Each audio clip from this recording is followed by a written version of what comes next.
करवा चौथ के व्रत की कथा। करवा चौथ की व्रत कथा। करवा चौथ की कहानी है कि देवी करवा अपने पति के साथ तुंगभद्रा नदी के पास रहती थी।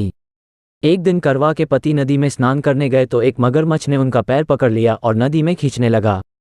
मृत्यु करीब देखकर करवा के पति करवा को पुकारने लगे। करवा दौड़कर नदी के पास पहुंची और पति को मृत्यु के मुंह में ले जाते मगर को देखा।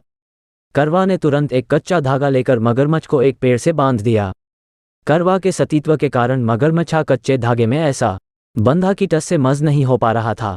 करवा के पति और मगरमच्छ दोनों के प्राण संकट में फंसे थे। करवा ने यमराज को पुकारा और अपने पति को जीवनदान देने और मगरमच्छ को मृत्युदंड देने के लिए कहा। यमराज ने कहा, मैं ऐसा नहीं कर सकता क्योंकि अभी मगरमच्छ की आयु शेष है और तुम्हारे पति की आयु पूरी हो चुकी है।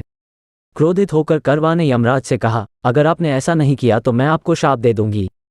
सती के शाप से भयभीत होकर यमराज ने तुरंत मगरमच्छ को यमलोक भेज दिया और करवा के पति को जीवनदान दिया। इसलिए करवा चौथ के व्रत में सुहागन स्त्रियां करवा माता से प्रार्थना करती हैं कि हे करवा माता, जैसे आपने अपने पति को मृत्यु के मुंह से वापस निकाल लिया वैसे ही मेरे सुहाग की भी रक्षा करना। करवा माता की तरह सावित्री ने भी कच्चे धागे से अपने पति को वट वृक्ष के नीचे लपेट कर रखा। कच्चे धागे में लिपटा प्रेम और विश्वास ऐसा था कि यमराज सावित्री के पति के प्राण अपने साथ लेकर नहीं जा सके।